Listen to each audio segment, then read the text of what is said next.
दोस्तों सबसे पहले तो जरा इस आर्टिकल को देखिए। 2014 की रिपोर्ट के अकॉर्डिंग माइक्रोमैक्स सैमसंग को भी बीट करके इंडिया का नंबर 1 मोबाइल वेंडर बन गया था। उस टाइम मोबाइल फोन मार्केट का 16.6% शेयर इंडिया की कंपनी माइक्रोमैक्स का हुआ करता था। लेकिन अब 2023 में पब्लिश्ड इस आर्टिकल को भी देख लीजिए। सबसे पहले तो Xiaomi है जो कि 20% मार्केट शेयर के साथ में टॉप पर है। इसके बाद से चाइना के Realme, Oppo और OnePlus और फिर बीच में साउथ कोरिया का Samsung और अमेरिका का एप्पल ब्रांड। मतलब कि स्मार्टफोन ब्रांड्स में इंडियन कंपनीज का तो अब कहीं नामो निशानी नहीं है। लेकिन ऐसा क्या हुआ कि माइक्रोमैक्स और लावा जैसा मोबाइल फोन ब्रांड्स जो कि कुछ साल पहले ही इंडिया के मार्केट को डोमिनेट करते थे, वो लगभग पूरी तरह से मार्केट से गायब हो चुके हैं। और आज तमाम कोशिशों के बावजूद इंडियन कंपनीज अपने ही लोगों के दिल जीतने में क्यों नाकाम हो जा रही है, चलिए इस पूरे मुद्दे को हम डिटेल में समझते हैं।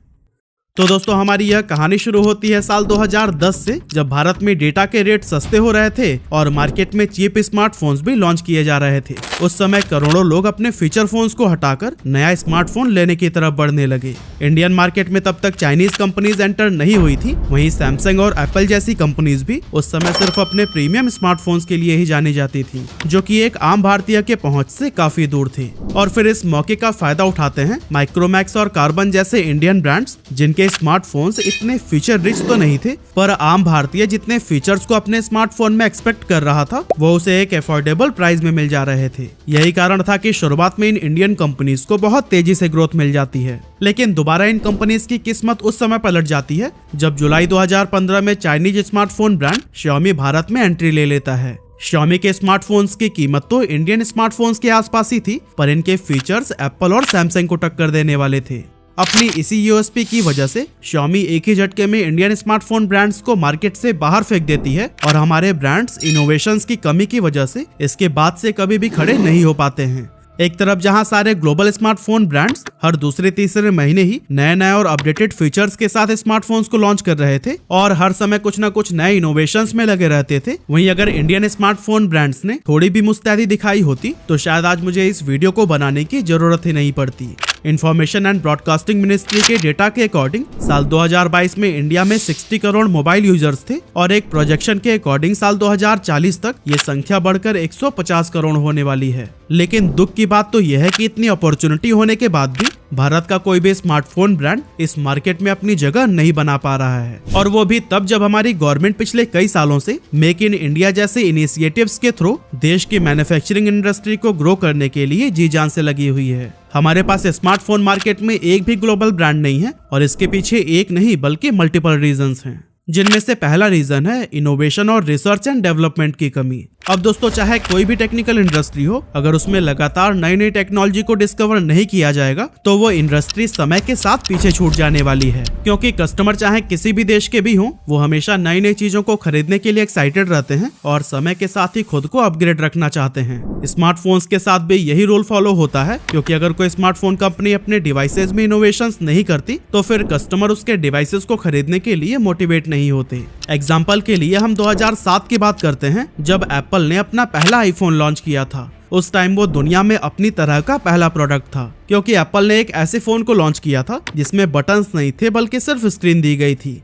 अब ऐसा भी नहीं है कि एप्पल टच स्क्रीन डिवाइस बनाने वाला कोई पहला ब्रांड था, पर एप्पल ने इसे उस लेवल पर इनोवेट कर दिया था कि दूसरी कंपनीज भी आईफोन की टक्कर का डिवाइस बनाने के लिए मजबूर हो गई थी। यही वजह थी कि इस फोन ने आते ही लोगों के दिलों पर राज करना शुरू कर दिया और साल 2012 आते आते एप्पल दुनिया भर में अपने आईफोन के लिए पॉपुलर हो गया, जिसके बाद से ये कंपनी हर दिन लाखों की संख्या में स्मार्टफोन्स बेचने लगी।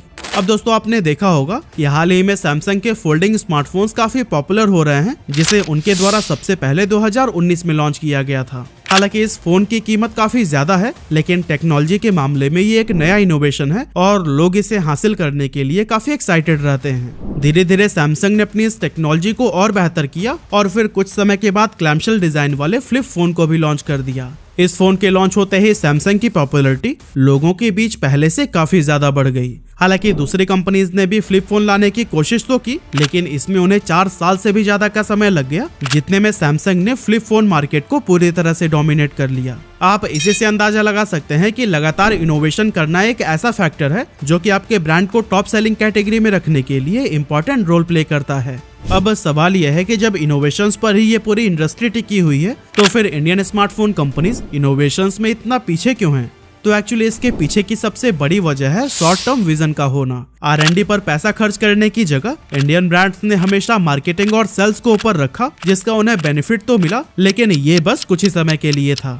इंडियन स्मार्टफोन ब्रांड के डिक्लाइन का दूसरा सबसे बड़ा रीजन है रीब्रांडिंग। अब दोस्तों, जब एप्पल और सैमसंग जैसे ब्रांड दुनिया भर में अपनी जगह बनाने में लगे हुए थे, उस समय माइक्रोमैक्स इंडियन स्मार्टफोन ब्रांड का टैग लगाकर चुपचाप चाइना के स्मार्टफोन्स को मंगाकर बेच रहा था। इनफैक्ट उस समय लगभग सभी इंडियन ब्रांड मेजरली दो तरह के बिजनेस मॉडल पर काम कर रहे थे। या तो वो चाइना जैसे देशों से पार्ट्स मंगाकर अपने यहाँ पर असेंबल करते थे, या फिर वे बल्क में directly ready to use smartphones मंगाकर अपने यहाँ पर रीब्रांडिंग करके उन फोन्स को सेल कर दिया करते थे। अब रीब्रांडिंग करने की एक बड़ी वजह थी इंडियन ब्रांड्स के पास पैसों की कमी। अब मैन्युफैक्चरिंग यूनिट के सेटअप के लिए टेक्नोलॉजी इंफ्रास्ट्रक्चर के साथ साथ लेबर में भी इन्वेस्टमेंट की जरूरत थी, लेकिन इंडियन स्मार्टफोन ब्रांड्स के पास बहुत ही लिमिटेड फाइनेंशियल रिसोर्सेज थे और उनके लिए बड़े इन्वेस्टमेंट कर पाना काफी ज्यादा चैलेंजिंग था। यही वजह थी कि इन ब्रांड्स ने बहुत ही शॉर्ट टर्म विजन रखा और ब्रांड की पहचान बनाने की जगह फॉरेन मैन्युफैक्चरर से प्रोडक्ट्स को मंगाकर बेचना और कमीशन बनाना ज्यादा सही समझा। अब शुरुआत में तो इनकी ये स्ट्रैटेजी काफी जबरदस्त साबित हुई और इन्हें बहुत बेनिफिट भी मिला। लोगों ने जमकर खरीदारी की, जिससे कि उस समय चाइना के बाद इंडिया कस्टमर के मामले में वर्ल्ड का सेकंड लार्जेस्ट स्मार्टफोन मार्केट बन गया। अब जब फॉरेन कंट्रीज के ब्रांड्स ने ये देखा तो वो एकदम से दंग रह गए। चाइना ने सोचा कि यहाँ पर इंडियन ब्रांड्स हमारे ही फोन को बेचकर इतना प्रॉफिट कमा रहे हैं, तो फिर क्यों ना हम खुद ही अपने फोन्स को वहाँ पर बेचें और प्रॉफिट कमाएं। और दोस्तों, अपने इसी सोच के साथ ही Xiaomi ने जुलाई 2016 में अपना Mi 3 फोन को इंडिया में लॉन्च कर दिया और जैसा कि उसने सोचा था, उन्हें इसका बहुत ही जबरदस्त रिजल्ट देखने को मिला। जिसके बाद समय के साथ चाइनीज ब्रांड्स के अलावा दूसरे फॉरेन ब्रांड्स ने भी इंडिया में मैन्युफैक्चरिंग यूनिट को सेटअप किया और अपने स्मार्टफोन्स को लोकली मैन्युफैक्चर करने लगे। और दोस्तों, यहाँ कमाल की बात तो ये थी कि एक तरफ जहां फॉरेन ब्रांड के फोन लोगों के बीच अपनी पकड़ बना रहे थे, तो वहीं दूसरी तरफ माइक्रोमैक्स एक के बाद एक रीब्रांड फोन्स को लॉन्च कर रहा था। अब इसे आप माइक्रोमैक्स की नादानी कहें या फिर बेवकूफी,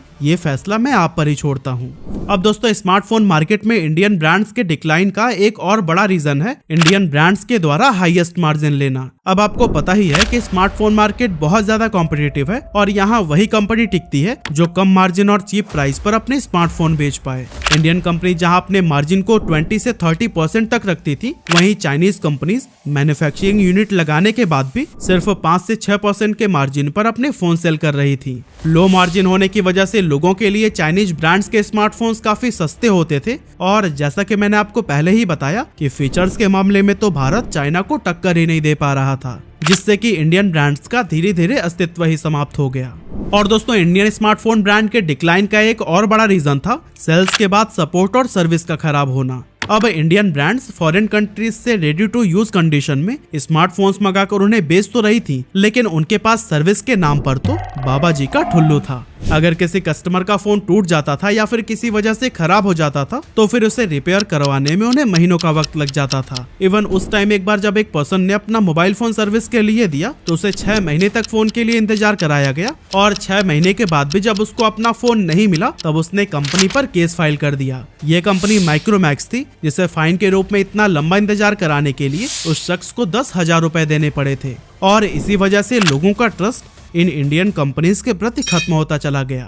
अब देखा जाए तो उस समय यह इंडियन ब्रांड्स अपनी सर्विस देते भी तो कहां से, ये लोग तो फोन चाइना से मंगवाते थे, जिस वजह से ना तो उनके पास कोई मेजर कंपोनेंट्स होते थे और ना ही फैक्ट्री थी और रिप्लेसमेंट में नया फोन देना भी उनके लिए पॉसिबल नहीं था, क्योंकि अगर वे ऐसा करते तो फिर लॉस में जाने लगते। और दोस्तों, इन्हीं सभी रीजंस की वजह से आज भी हमारा देश एक ग्लोबल स्मार्टफोन ब्रांड प्रोड्यूस करने में नाकाम साबित हुआ है।